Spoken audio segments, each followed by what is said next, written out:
Psalm chapter 55. Give ear to my prayer, O God, and hide not thyself from my supplication. Attend unto me and hear me, I mourn in my complaint, and make a noise. Because of the voice of the enemy, because of the oppression of the wicked, for they cast iniquity upon me, and in wrath they hate me. My heart is sore pained within me, and the terrors of death are fallen upon me. Fearfulness and trembling are come upon me, and horror hath overwhelmed me. And I said, Oh, that I had wings like a dove, for then would I fly away, and be at rest. Lo, then I would wander far off, and remain in the wilderness. Selah. I would hasten my escape from the windy storm and tempest. Destroy, O Lord, and divide their tongues, for I have seen violence and strife in the city. Day and night they go about it upon the walls thereof. Mischief also and sorrow are in the midst of it. Wickedness is in the midst thereof. Deceit and guile depart not from her streets. For it was not an enemy that reproached me. Then I could have borne it. Neither was it he that hated me that did magnify himself against me. Then I would have had hid myself from him.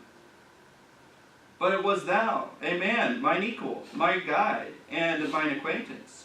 We took sweet counsel together, and walked unto the house of God in company.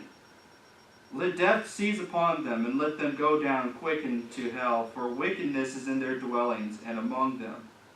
As for me, I'll call upon God, and the Lord shall save me.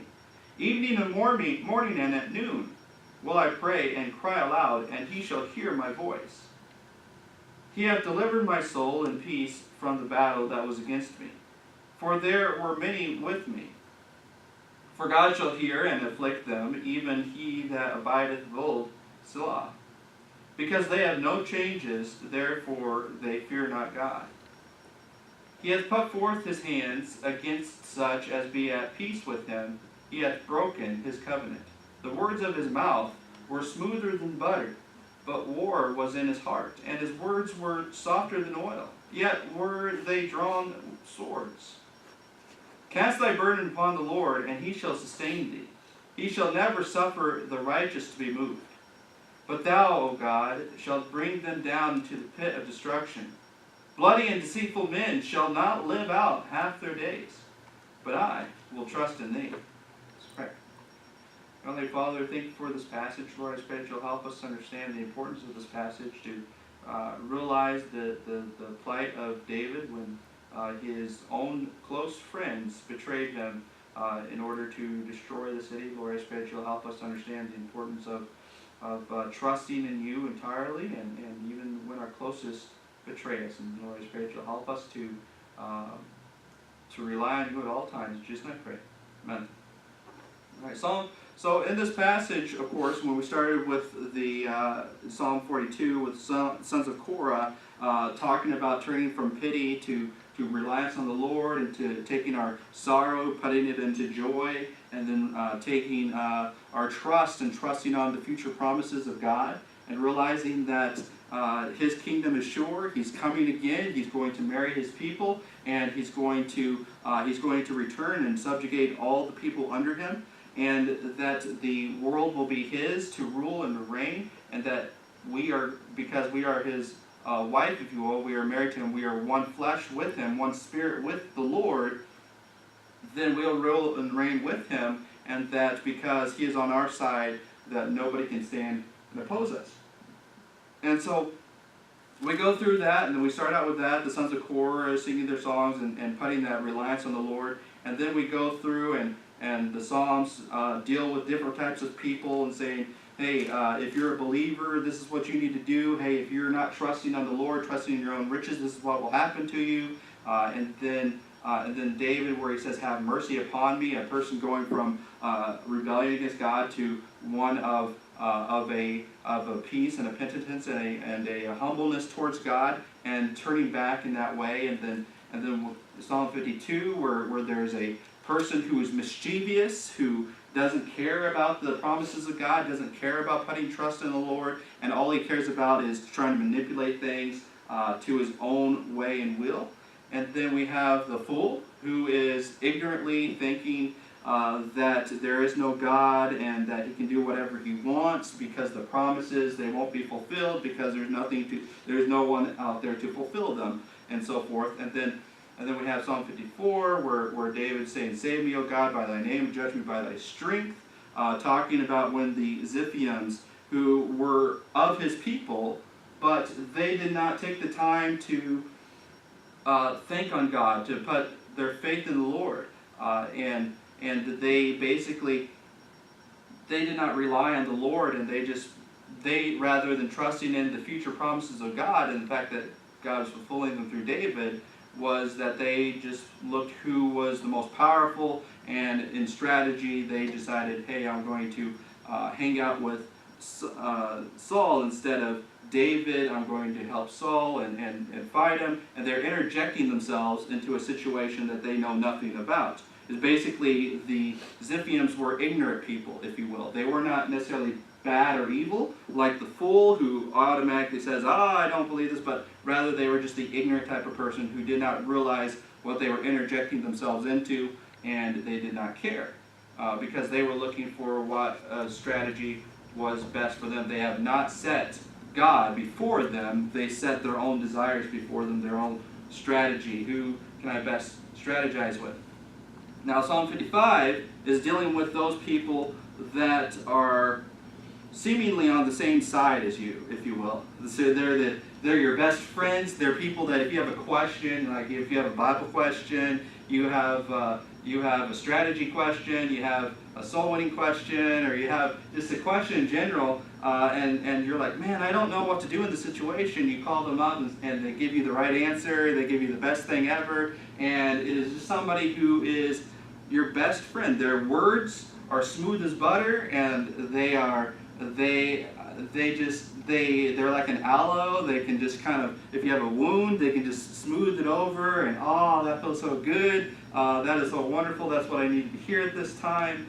And they're just somebody, when you go to, and you even go to church with them, it talks about here how that his friend was a man, his equal. It was somebody he considered to be very close to him. Somebody that he, as a close advisor, he says in verse 14, we took sweet counsel together. Sweet counsel. It's not just like counsel where you just get an advisor, call him up on the phone, hey, what's the stats for this week or whatever, but it's somebody who said, hey, brother, this is what I'm going through. And he said, hey, this is what the Lord showed me, and this is how it helped me. And you just have that personal, brotherly, spiritual, great connection with this person, and you just think, hey, this is the best person ever. He would never betray me. He always wants the best for me. He wants the Lord's will for my life. We took sweet counsel together, and we even walked in the house of God in company. Those walks, you're going to church, and you're picking up your best friend, you're coming along to church, you're in the process of getting to church, and you're going to have services together, and you're just having that good conversation beforehand, and just getting ready to serve the Lord together. And it's similar to like when you're going out on soul winning, you're just having those talks, and you just, what do you think about this? Oh, I think about that, and all that stuff. And it's just an enjoyable time. But here in this situation, King David has a similar friend, an advisor, somebody he looks to as an equal. I mean, though he has the highest authority in the land, he has this friend that is equal to him in counsel. It's like if his friend says, hey, like similar to Nathan, the prophet with Bathsheba, and then he says, thou art the man, you did wrong, and then David would, because he so respected Nathan the prophet, that he would humble himself before Nathan the prophet, even though he was the authority in the land, is because he had that much great respect for this person. And so the problem in this chapter, though, is that there's a city, and he finds out later that his friend, all the time while he was talking to him, giving him sweet words that are as smooth as butter, verse 21, the words of his mouth are smoother than butter, but war was in his heart. So he has a front going on. This friend is a false friend. This friend is somebody that you thought would never betray you. He only wants the best for you. But all the while he's saying, I'm just going to bide my time. And it's like kind of You talk about those sleeper cells that people talk about, is how, especially in the 60s when communism was growing big and all this stuff, and people talked about sleeper cells, that people that are typical Americans, and they're all good and patriotic, and they do all these wonderful things, but once they get that call from their comrade in the Reds or whatever, they would flip the switch and just go into destruction mode and all these things. But until that time, they were the most patriotic people, and so similar to the phrase "the Manchurian Candidate," where they even the person themselves didn't know that they were one of the betrayers or something, but then the magical code word is said, and then they go into destruction mode. That's similar to what this is kind of like, is that this best friend, all the while he is giving you the best advice ever, treating you like a good Christian friend, giving you godly advice, then all of a sudden when you're betrayed, then you find out it was this friend doing it all behind your back.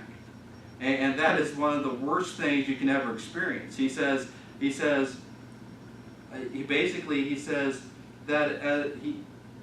he said, "Oh, that I had wings like a dove, lo, then I would wander off and remain in the wilderness." He fled from this. He says in verse 12, "For it was not an enemy that reproached me, then I could have borne it." If you see a bad guy coming towards you, kung fu or whatever, take out my Second Amendment right. Let's do whatever I need to do to stop that enemy, right?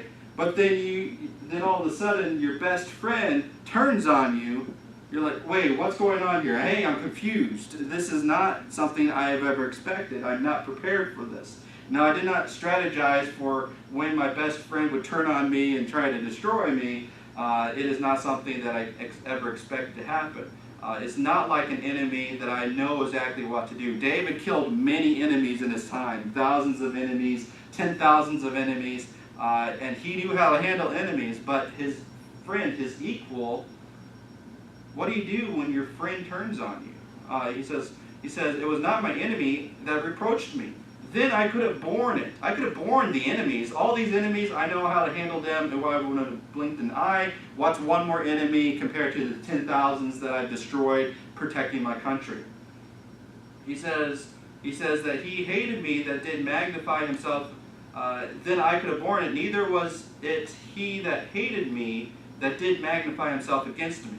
If it was somebody I knew that even if they're part of my country, but they're the opposition, and they're like, maybe I'm a Republican and they're the Democrats, or I'm a conservative and they're the liberals, and then I can always, even when we're part of the same country, I would still treat them as an opposition. I would know how to handle that. But what if it's somebody who looks exactly like me, acts exactly like me, is your best friend? And how do you handle such a thing? Because it would be like you thinking that you could be an enemy of yourself. You couldn't do that. Neither was it he that hated me that did magnify himself against me. Then I could have hidden myself from him. I could have done whatever I could have done. I could have just avoided him. I could have gone at him. But we go into the same circles. And suppose thou, mine equal, my guide, and mine acquaintance. It is somebody that guided David. It was not somebody who was just some distant person. It was somebody who David would ask, "Hey, which direction should I go?" And this person would say, "Go that direction," and it would be the right direction to go. It would be wise and helpful. But then that's the problem with this, is that it's something so foreign to expect such a person to betray you. So how do you handle that? And that was the kind of the question, the crux of Psalm 55, because there are those people that outwardly they seem to be just like you. They seem to be part of them. But even the Apostle John says that they were among us. Paraphrasing here, they were among us. But to show that they were not part of us, they came out from among us. They looked exactly like us, but then they left because they were not of us, so that God made them manifest that they weren't part of us. And so that's the same thing here, is that until they manifest themselves, they look exactly like you. So there are these people that in life, in culture, that look exactly like you, but they don't trust in the promises of God. they don't trust in the future of God. They're still in a lost state, even though outwardly they appear to be perhaps saved. Outwardly they appear to be the most godly Christian, but they have always in their heart done this front so that they could appear to be something that they were not. They were the ones who knew all the doctrinal answers. They were the ones who seemed to have the best spirit within them. But in their heart but war was in his heart, and there were drawn swords there. And so he did something to do this. And a lot of people say this is, it starts out with to the chief magician on Nigroth, Mishael, a psalm of David, to contemplate. He's contemplating a thing in his life that this happened. And a lot of people believe this lines up to where when Absolem, his son, betrayed him and deceived him in 2 Samuel chapter 15 through 18. And we'll just kind of look at 2 Samuel chapter 15, and if you want to read the rest of the story, all the way up to 18, talks about this whole situation, is that there's Absolem, and then there's Ahithophel. Ahithophel is the advisor that betrayed him. Let's look at 2 Samuel chapter 15. 2 Samuel chapter 15. Now this is the chapter right after that Absolem, David wants to make it right with Absolem, and Absolem dwelt full years in Jerusalem and saw not the king's face, and then Absolem comes to the king and he makes it up to him, and because Absolem had done some evil that you can read about in the earlier chapters with killing his brothers and different things like that. But we'll get into that. And then Absolem, Joab came to the king and told him, and when he had called for Absolem, he came to the king. He bowed himself to his face to the ground before the king, and the king kissed Absolem. So he forgave Absolem for his past transgressions and evil. And then in chapter 15 it says, and it came to pass after this that Absolem prepared him chariots and horses and 50 men to run before him. And Absolem rose up early and stood beside the way of the gate. And it was so that when any man that had controversy came to the king for judgment, then Absolem called unto him and said, of what city art thou? And he said, thy servant is of one of the tribes of Israel. So here we have Absolem is made up with King David, and they're on good speaking terms now, and after 2 years of not seeing one another and all this stuff. And so, but after that, it makes it seem like Absolem is trying to help. Absolem is trying to help the situation and help people, and so he's got this goodwill campaign going on to where he's got 50 men to run before him, and then when somebody comes up with a complaint, Absolem called unto him and said, of what city art thou? And he said, the servant is one of the tribes of Israel. And Absolem said unto him, see, thy manners are good and right, but there is no man deputied of the king to hear thee. Oh, I'm going to help you out because there's nobody the king's not here to help you, so I'm going to help you in your situation. So it sounds like he's trying to be helpful here.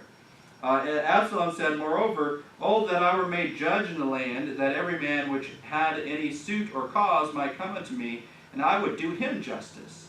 And it was so that when any man came nigh to him to do him obeisance, he put forth his hand and took him and kissed him. And on this manner did Absolem do to all the Israel that came to king for judgment. So Absolem stole the hearts of the men of Israel. See, he was being a good guy, supposedly, but he was doing it deceptively in order to steal their hearts away. So that, similar to when Saul was, everybody's singing that song, Saul had killed his thousands and David his 10,000s, and then everybody's going after David and Saul gets jealous. And now, so Absolem is kind of trying to do the same thing with David in a different way. It's like, for example, it's like, when I go to the city for judgment, like I had a wrong done to me, or I did wrong to somebody, or I want to get justice, then I go to the king, but I have to wait a long time to get justice. And then when the king hears my story, he says, no, you weren't wronged, you won't get recompensation for this and stuff, go your way. And so sometimes even if I wait a long time to see the king, and then the king judges against me and says, hey, you don't get anything for that, that wasn't an injustice or something, he rules against me, then I feel like I wasted all my time, I didn't get what I wanted, and maybe I was a spoiled brat and I didn't need it, didn't deserve it. But Absalom, regardless of what they said or wanted, he would give it to them. If they said, hey, I wanted the so-and-so took my vineyard and whatever, and Absalom would take a bunch of men and say, hey, we're going to have these guys go there and we're going to force them to give that vineyard to you. You know, that type of thing. It's like regardless of who it belonged to, if they came to Absalom, they would get it done. And so that in that way, even though maybe it wasn't deserving, they would get what they wanted if they came to Absalom, and thereby stealing their hearts in a manipulative way. And it came to pass after 40 years of David's reign, I believe, that Absalom said unto the king, I pray thee, let me go and pay my vow, which I have vowed unto the Lord, in Hebron. So he's supposed to stay in Jerusalem, but then he asks this question, oh, can I go to Hebron, pay a vow to the Lord? And he sounds like, oh yeah, I'm going to do something godly. You know, it's like, okay, you can have leave. For the servant vowed a vow while I abode at Geshur in Syria, saying, if the Lord shall bring me again indeed to Jerusalem, then I will serve the Lord. And the king said unto him, go in peace. So he rose and went to Hebron. So apparently at this time he's doing all the right things. He's restored back to David, and he's hanging out in Jerusalem, helping out with the judging and helping out doing these good things. And he's like, hey, I made this vow that I would serve the Lord if I ever came back to Jerusalem and got right with my dad, then everything would be great. And so I want to go thank the Lord. In pretense of helping the Lord, he goes off to Hebron. But Absalom sent spies throughout the tribes of Israel, saying, as soon as ye hear the sound of the trumpet, then ye shall say, Absalom reigneth in Hebron. And Absalom went 200 men out of Jerusalem that were called, and they went in their simplicity, and they knew not anything. And Absalom sent for Ephrael, the Gibeonite, and David's counselor from his city. So this is where the counselor comes in, my friend, my counselor, from his city, even from Goth, while he offered sacrifices. And the conspiracy was strong, for the people increased continually with Absalom. So he's playing buddy-buddy, patriotic man, and all these stuffs, and he steals away the counselor of David, who's David's best friend as well. And there came a messenger to David, saying, the hearts of the men of Israel are after Absalom. And David said to all his servants that were with him at Jerusalem, arise and let us flee, for we shall not else escape from Absalom. Make speed to depart, lest overtake us suddenly, and bring evil upon us, and smite the city with the edge of the sword. So he's not sure what to do exactly right now, and so he's fleeing. Just like as in our passage here, he says, and I said, oh, that I had wings like a dove, for then I would fly away and be at rest. He wants to get away from the situation. He doesn't want everybody's against him. And the hearts of even Jerusalem are for Absalom. And so he's like, I don't know who to trust anymore. Everybody is going after Absalom, and everybody is against me. And so if I stay in the city, then the people might rise up against me. So let us flee. So his government flees from the city until he can figure out what to do in the situation. And the king went forth, and all the people after him, and tarried in a place that was far off. And all his servants passed on beside him, and the Churites, and all the Pintites, and all the Gitteites, and 600 men which came after him from Gath, passed on before the king. And then said the king to Ithiah the Gittite, wherefore goest thou also with us? Return to thy place, and abide with the king, for thou art a stranger, and also an exile. Wherefore thou camest but yesterday, should this day make thee to go up and down with us, seeing I go whither I may. Return thou, and take back thy brother, and mercy and truth be with thee. And Ithiah answered the king, and said, as the Lord liveth, and as my lord the king liveth, surely in what place my lord the king shall be, whether in death or life, even there also will thy servant be. So it's kind of interesting that the ones that seem to be his friends aren't his friends, but then the one who is in exile from his own people that ought not to be his friend ends up being his friend. And so it's quite interesting, but that's another story. And the country wept with a loud voice, and all the people passed over. The king also himself passed over the brook Kidron, and all the people passed over toward the way of the wilderness. So he's fleeing into the wilderness here. And lo, Zadok also of the Levites were with him. bearing the ark of the covenant of God, and set down the ark of God. And Abiathar went up, until all the people had done passing out of the city. And the king said unto Zadok, Carry back the ark of God in the city, and shall find favor in the eyes of the Lord, and he will bring me again, and show both it and his habitation. So Zadok and Abiathar, with their sons, Jonathan and another son, Ahamaz, thy son, and Jonathan, the son of Abiathar, are going to go back to Jerusalem, and then they're going to kind of, if something happens in the city, they're going to go inform David and all this stuff. And see, I will tarry in the plain of the wilderness until there come word from you to certify me.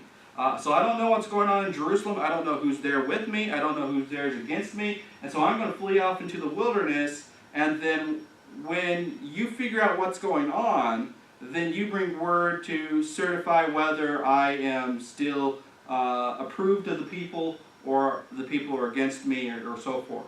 And so Zadok, therefore, and Abiathar carried the ark of God again to Jerusalem, and they tarried there.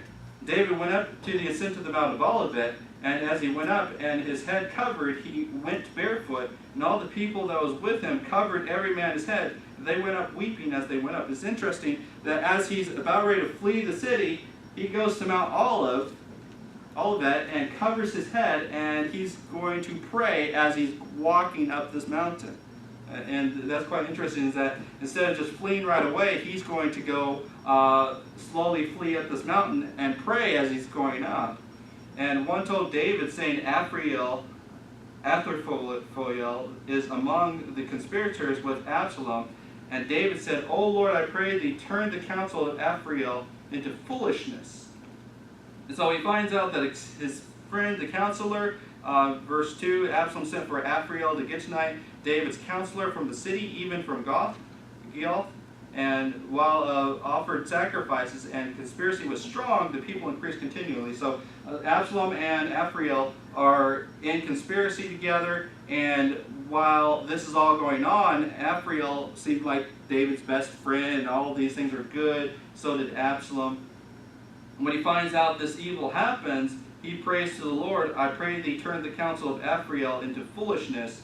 And it came to pass that when David was come to the top of the mount, where he worshipped God, behold, Hushai the Archite came to meet him with his coat rent, and earth upon his head, unto whom David said, If thou passest on with me, then thou shalt be a burden unto me. But if thou return to the city, and say unto Absalom, I will be thy servant, O king, as I have been thy father's servant hitherto, so will I also be thy servant. Then mayest thou for me defeat the counsel of Athrophel.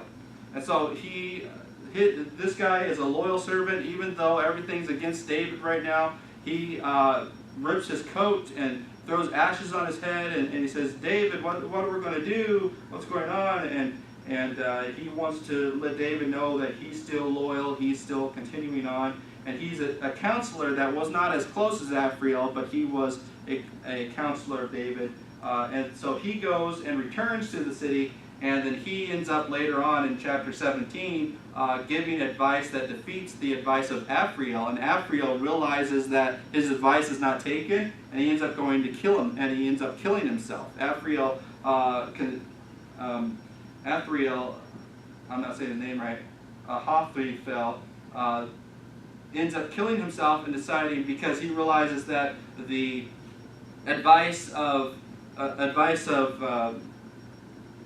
this guy is going to ruin his chances of being a ruler with the king Absolem.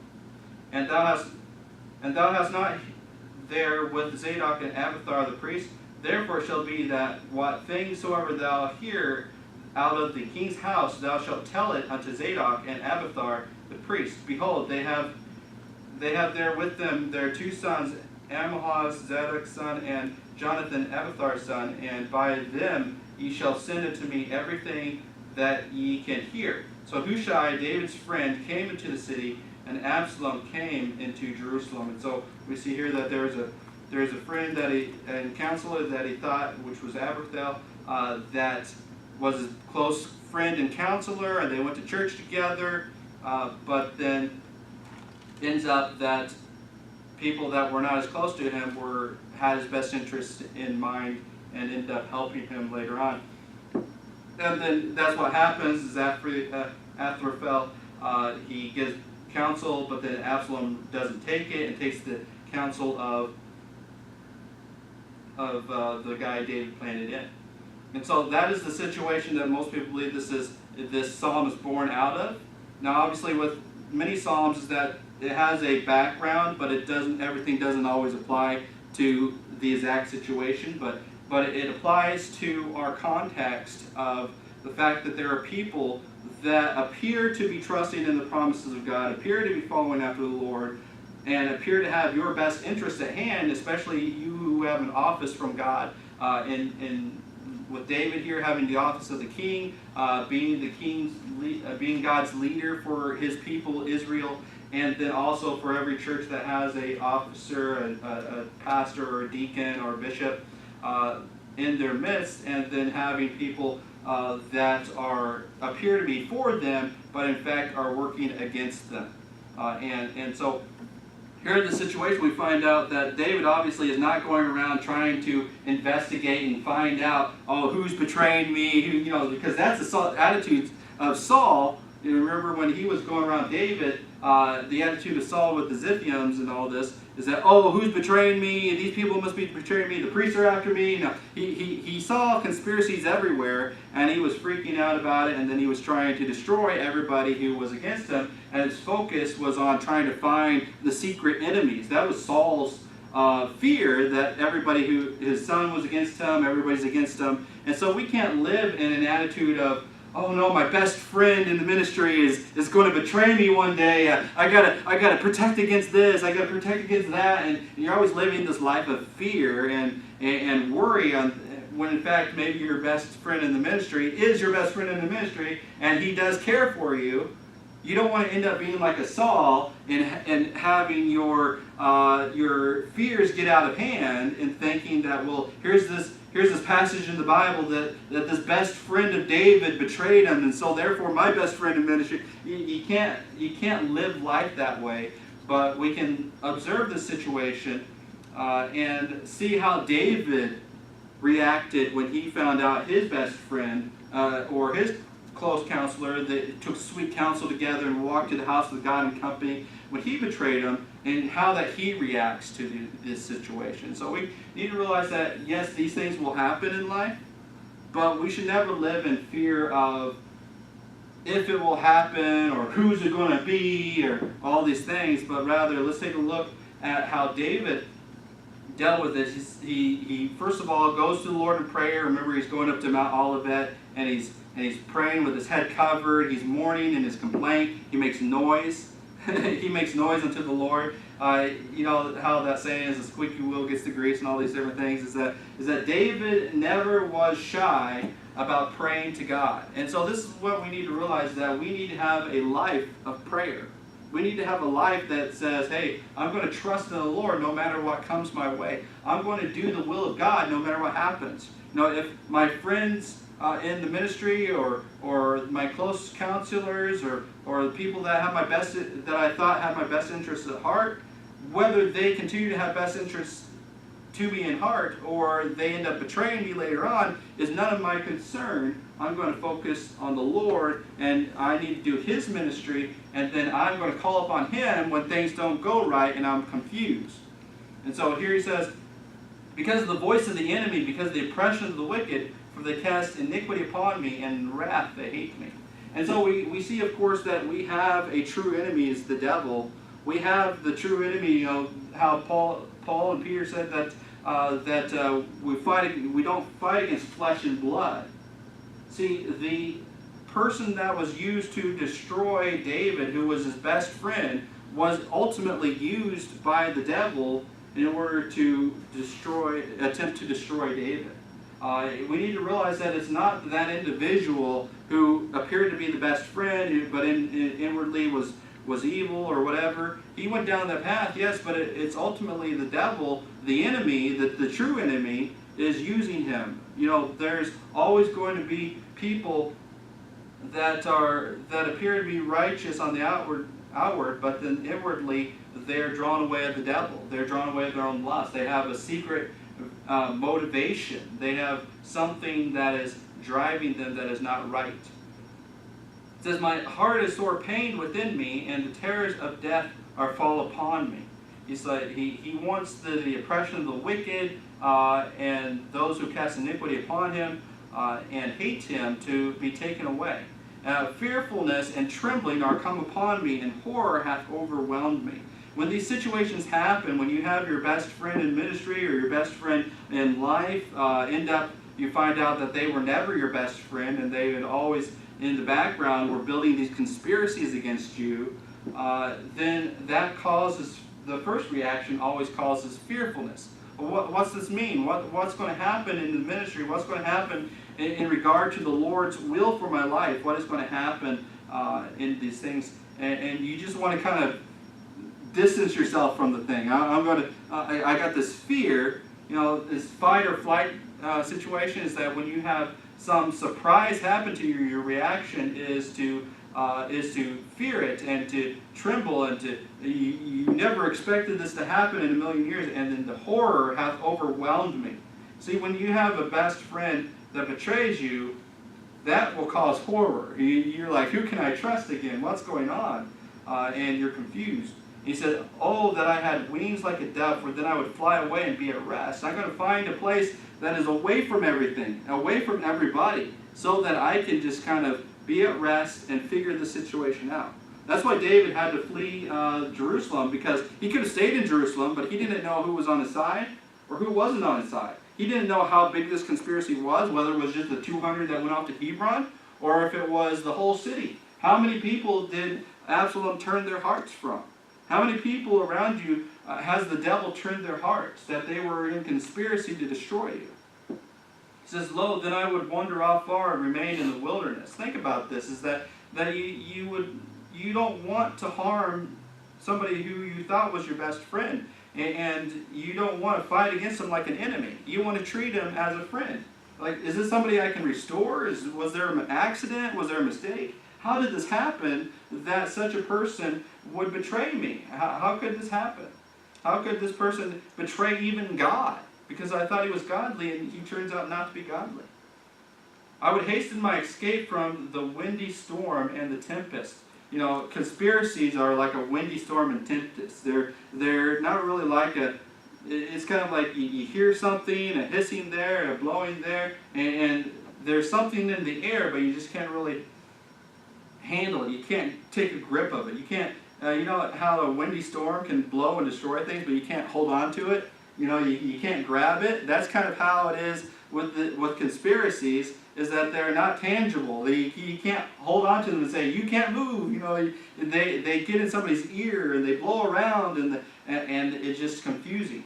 Day and night they go about upon the walls. There are mischief also, sorrow are in the midst of it. So this conspiracy is going about, not openly being defiant, but going in the background, developing and creating drama and creating situations where, hey, did you know what David did this other day? Hey, did you know that David's not giving people justice in Jerusalem? Hey, did you know that David's not really serving the Lord right? These whispers and these gossips and things that are not trying to say, well, trust in the Lord, trust in his king. They weren't trusting words. They were conspiratory words where you didn't know what was happening. Is David really for God, or is he against God? What's going on? There was no clarity. There's always these secrets and mischief and wickedness is in the midst thereof. Deceit and guile depart not from her streets. You see, a lot of times when you are confused about a situation and you hear gossip about somebody, the question you need to ask, is it something that's open and known,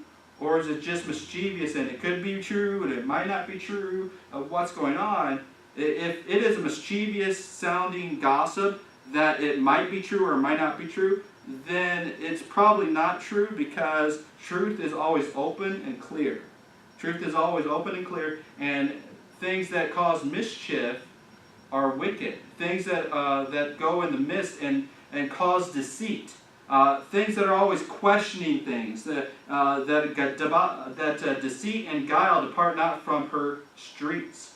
That's the problem with a lot of these conspiracies today, is that they're never open and clear. They take a fact, and it might be true, or it might not be true. You can never know. And the thing is that's the way deceit and wickedness works, is that it just takes a question and says, yea, hath God said. That first question ever was a conspiratorial question. It takes what God says, don't eat of this tree, because in the day you eat thereof you shall surely die. It's like, ye shall not surely die. That's conspiracy. It's like, but he was subtle. He was smoother than silk. He was there trying to persuade them that they were trying to lose off something that was not good for them. They were being betrayed by God. So that's kind of how this mischief was going about. It's like, David's not really doing what's right. David is betraying God. David is betraying your country. It doesn't matter on these facts that David, his whole life, fought against Israel's enemies, but rather, and always had God at his forefront and always prayed to the Lord. The conspirators didn't care about that. All they cared about was bringing David down and raising themselves up. And that's what their focus is, on their own benefit to the situation rather than what happens to the people. You see, and through the midst of this, the city was harmed, it was hurt. Deceit and guile end up going into the streets. When your strategy depends on deceit and guile and wickedness rather than edification and restoration, then you're guaranteed to be on the wrong side. A lot of people, it's like, well, they say, well, the greater picture is greater than, justifies this wicked attitude. The bigger picture justifies these things. No, the bigger picture of God never, he can use people that are deceptive and will glorify himself in all situations, but God's people do not use wickedness and deceit in order to bring about God's glory. We're not supposed to sin so that grace may abound. Wickedness is in the midst thereof, deceit and guile depart not from her streets, for it was not an enemy. See, the problem is that the devil does not care who he uses. The devil doesn't go around and say, "Well, that guy's David's friend, so he's off limits. I'm not going to use this guy." No, the devil's going to be like, "Hey, there's a weakness in David's friend. That's the first guy I'm going to use." You see, if you're doing the will of the Lord for your life, and you're doing what God has called you to do, he's not going to use. He's going to use anybody he can. The devil's going to use anybody he can to get to you to stop you from doing the will of the Lord. And if he can get somebody closest to you and then ring in their ear and say, "Hey, did you know? I know David's your best friend, but and you give him wise counsel from God. But did you know that if you go with Absolem, then Absolem is going to be more beneficial to the country. Absalom is going to be more beneficial to you. Absalom is going to help you better than David. David's crutch is God. David's only a puppet of Aphriel, the Abathar, the high priest. David is only doing what the high priest wants you to do. He's shackled to religion. He's not doing what's best for your country. He's not fighting against your enemies like he should. He's trying to make peace with all these people and he would just develop this heart in his friend to sift him like wheat. That's what Jesus said to Peter, is that the devil has desired to have you, to sift you like wheat. Was it because the devil cared about Peter? No, it's because the devil wanted to get to Jesus.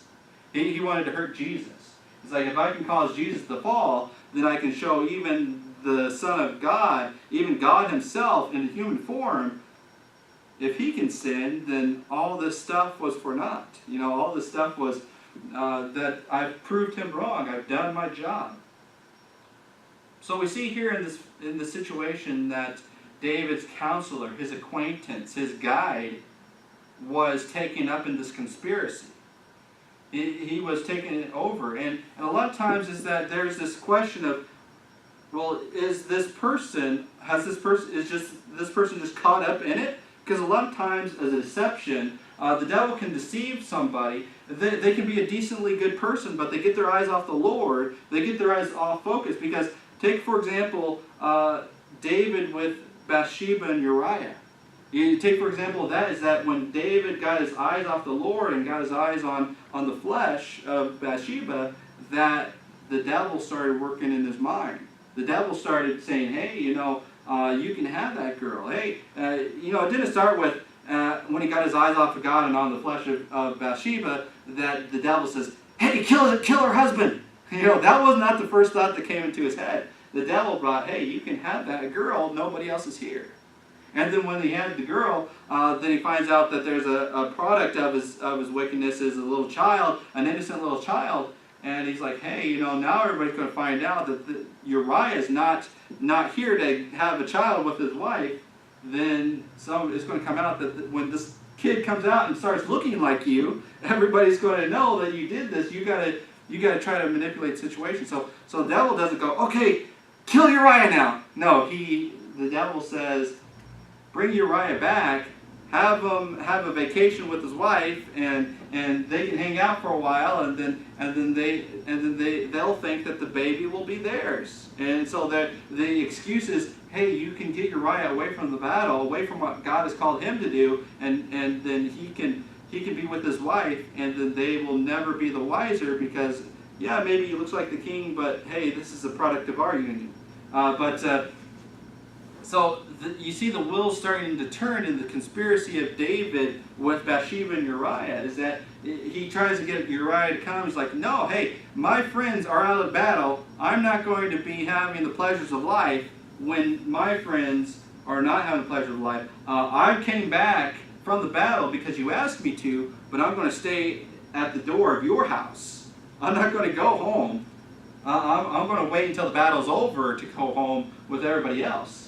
And then eventually he's like, well, okay, I'll send them back, and then I'll just kind of send them to the hottest part, and then I'm going to draw back and do all this deceptive thing. So nobody will know that I killed him, but I allowed him to be destroyed. He wasn't my hand directly.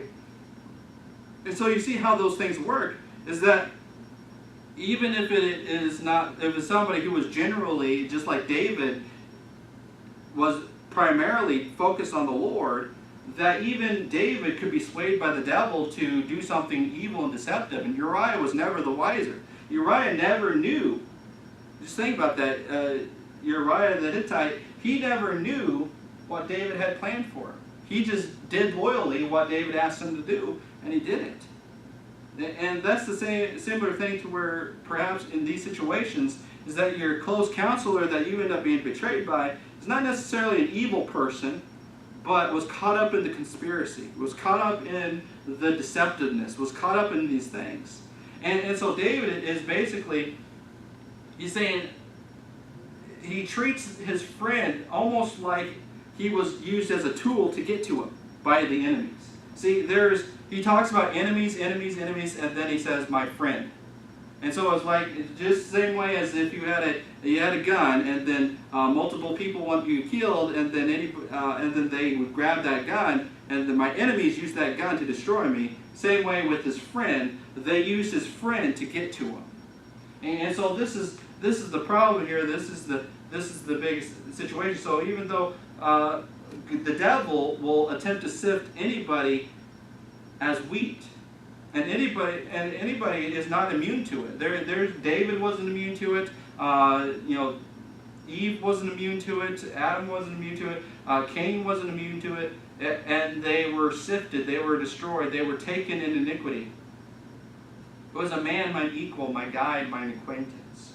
And he says, verse 15, he says, let death seize upon them, and let them go down quick into hell, for wickedness is in their dwellings and among them. He says, hey, I want these people to be taken out instantly. They've already taken out my friend, my close friend. They've destroyed him. They've ruined him in their iniquity. They caused him to be deceived. They caused wickedness to come upon him. I want them to be taken out. So we see this passage where it's like they used him. It was my enemy, my friend, that did this stuff to me. And then when he talks about the enemy, he doesn't say let mine enemy. He says let them, as in more than one. And let them go down into hell, for wickedness is in their dwellings and among them. So who does David want to go down into hell? The people that have wickedness in their dwellings, inside of them. and among them.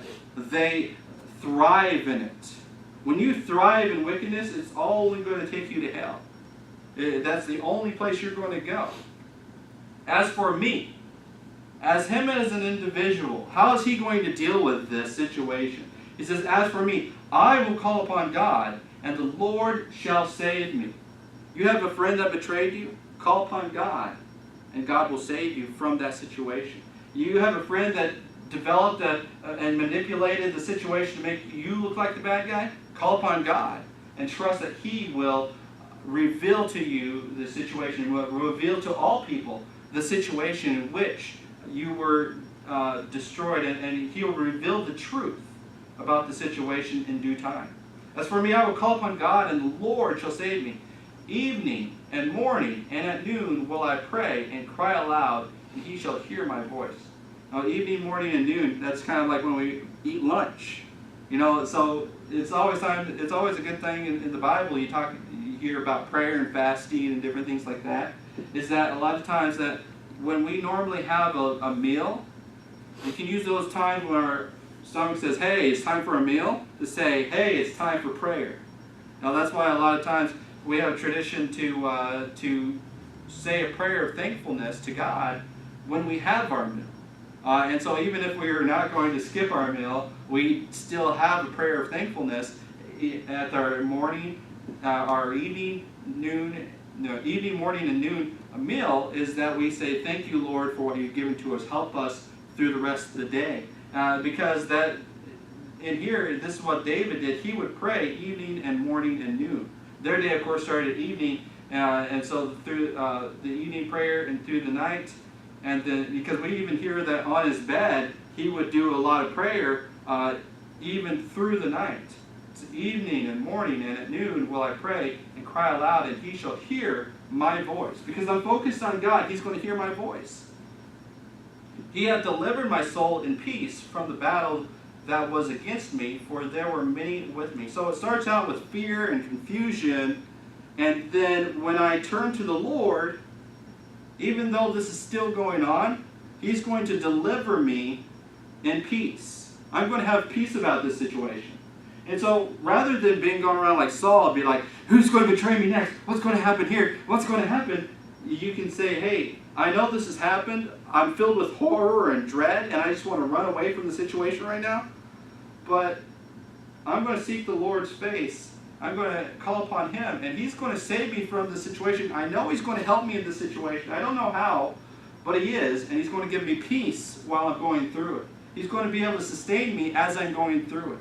And so while you're going through these situations, not knowing who to trust and who may betray you, you can realize that you can trust God, and he's going to give you peace as you go through uncertain times. And so rather than freaking out, you're going to be, peaceful. You're going to say, God's going to take care of the situation. I know his will turn out. God shall hear and afflict them, even he that abideth of old. Even he that abideth of old. So God is going to hear and afflict them, even he that abideth of old. And just think about that, is that he says, God shall hear and afflict them, the evil people, the people that have wickedness in their dwellings, and even him that abideth of old. The person, and now people take this two ways, that the abideth of old, perhaps that's talking about God, who's always dwelt here and will always be there for you. But I believe that's talking about God will afflict them, and even he that abideth of old is the devil, is the one who created these situations in the first place, the ones that said, yea, hath God said. And he's going to afflict not only the people that are caught up in the conspiracies, but he's also going to afflict the old conspirator himself. And we just think about that, is that at the end, the devil's going to go down into hell with these people because they have no changes, therefore they fear not God. So he's saying the reason why people get caught up in these situations is because they've never had a change in their life.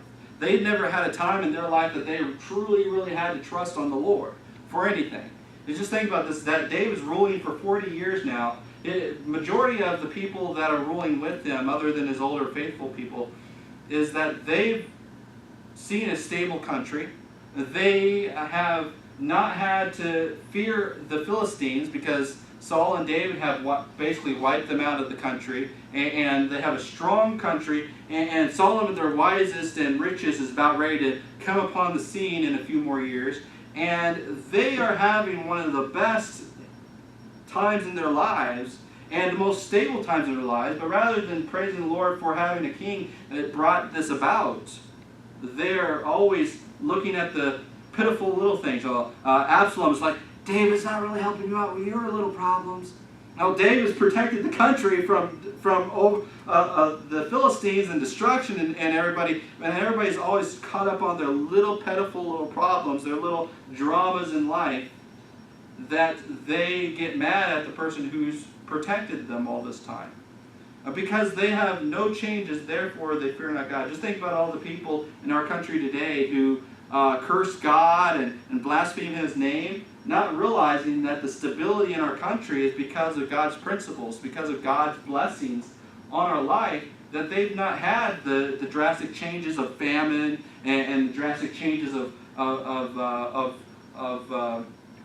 war and pestilence and all these things. We have a very stable country. No, the greatest thing we talk about is, oh yeah, that mysterious SARS virus or whatever virus from across the country. And we have 2 people with it today in our country. Oh no, there will be an epidemic if we're not careful. I mean, it's not like millions of people dying, and yet they don't. Rather than thanking the Lord for not having pestilence in our country like it is. Like the latest thing we had was like a listeria outbreak. I mean, on lettuce, and then that takes 2 weeks and it's over with. I mean, it's like people don't praise the Lord for the blessings He's given to you.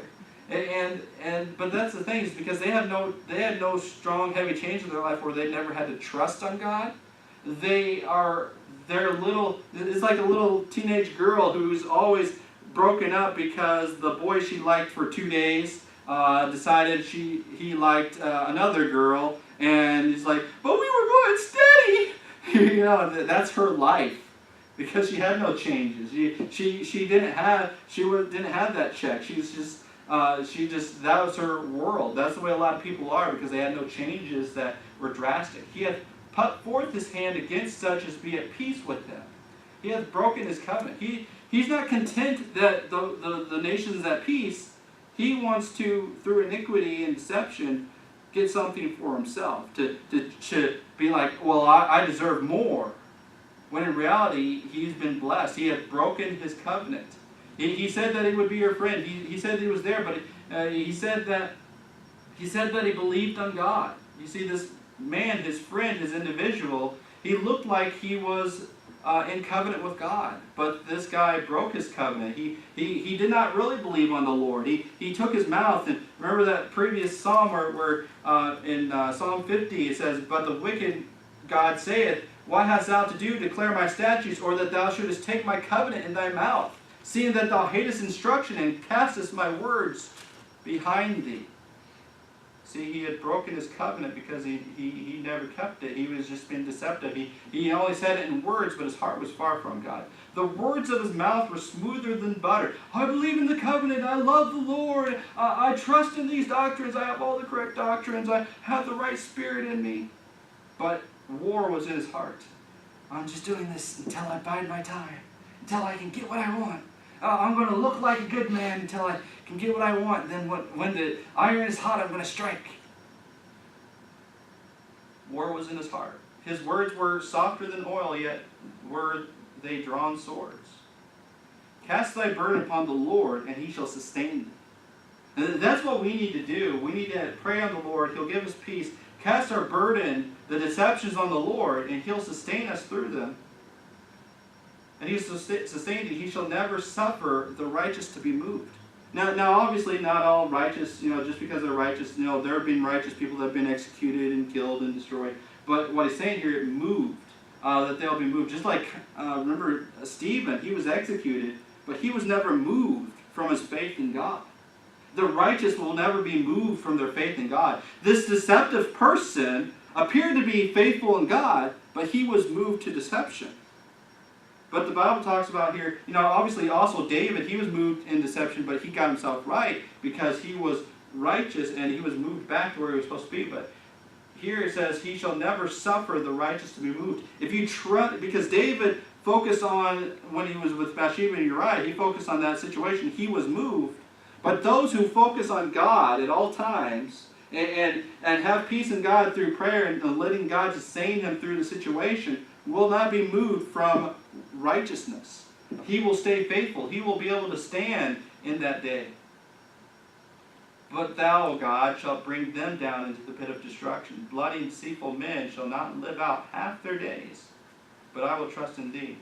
See, those who went against God, went against David in this situation, if you look in 2 Samuel 15 through 18, Ephraim did not live to be an old man. He went and committed suicide. He died by his own hand. See, God is going to take care of those situations where those people who looked righteous, looked like they were with you in ministry, looked like they were your best friend, took counsel together, and their words were sweeter than butter and honey and oil and all these things, and yet they were taken by the devil because they got their eyes off of God. They had not set God before them. Then they're going to be moved into destruction, to the pit of hell. But if we focus on God and let peace reign in our hearts, then we will never be moved from our righteousness. We will be focused on God. He will give us peace and sustain us through those situations. The question is, are we going to allow him to do that, or will we get distracted by the winds and the waves? Let's pray. Dear Heavenly Father, thank you, bless you again to us, Lord. Thank you for the opportunity to consider the importance of keeping faith on you, to let us have peace through the destructions and the betrayals. Help us to be faithful in all things. Just I pray. Amen.